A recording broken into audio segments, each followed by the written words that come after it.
So this week we're here at Zettastructure as part of the DCD Converge series, and we're here in London at Old Billingsgate Market, and it is a fantastic event overall.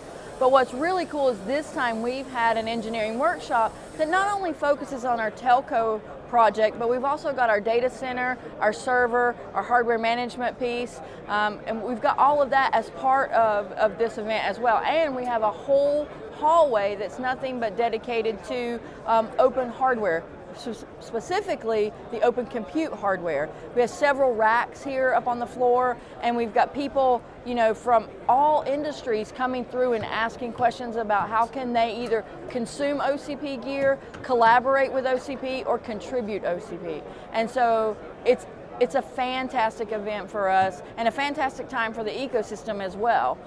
So this afternoon we have those engineering workshops where we're going to take a deeper technical dive into those areas and actually look at specifications and designs with members like Microsoft to announce Project Olympus here.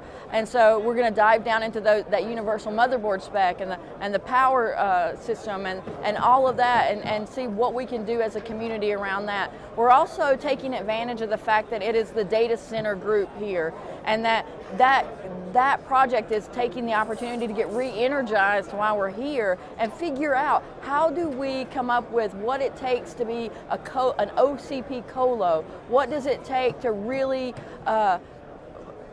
manage a data center, and how do you open up the things that are around the data center? How do you open up the management piece of the data center, a mature facilities model, if you will, and how do you what are the guidelines around that? So that piece of the community is going to take a stab at that this afternoon and define that scope and focus and really look to working with the colos here in Europe.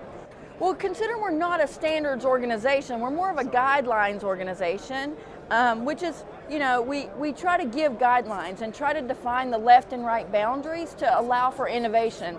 So we don't want to give a standard really defines a whole lane, right? It says this is what you have to do in this lane, when we want to give guidelines that say, we don't care what motherboard fits in this chassis. We don't care what storage goes in this chassis. We want it to work with this rack and with this power system. Here's how you connect it up. Here's, how it gets power. Go put something interesting in there and make the next cool, piece of compute or networking or server or storage. Put the next cool thing in this chassis and make it work. So not really defining what has to be in there, but saying it's only limited by your innovative imagination. Oh, that is a big word. That was like hearing Bruce define Zettastructure and hearing what Dan described it as or what George described it as, and then what we're really looking at doing, or what you all are really, I say we because we're all part of this ecosystem, right? It doesn't matter which area, we're all adding to that, to the grandness of a Zettastructure, right? There's not a single company here that isn't adding a piece of themselves to that structure, and by really laying down that network, if you will, how it's all connecting and not network as in networking gear, but network as in neurons connecting and everything coming together. And once that connection is made, then where does it touch from there, and how far out does it go, and where are we really going with this? But to hear him describe that and all the different ways that it could be related to the data center and beyond, I'm not even going to try to repeat the definition of it, but what I will say is we are going much deeper and much wider in 2017 and beyond than we've ever been in this space to drive the success of the openness around the data center, in the data center, and near the data center. I don't think you can. I think something that big requires multiple sets of eyes. It requires multiple sets of disciplines. It requires way too many touch points for it to be a closed discussion. Every part of it, I think, at some point has to have an open piece. There might be areas that could be closed for a while, but it's only for a while.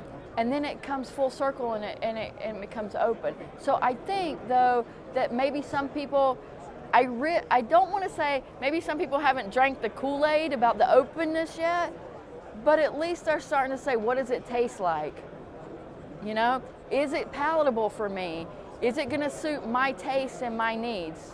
You know, so I think we're getting to the point where even if people haven't embraced it yet, they're curious and they want to know, how can I be successful in this space? And I think the success of a Zettastructure, if you will, comes from people first tasting it and then drinking it.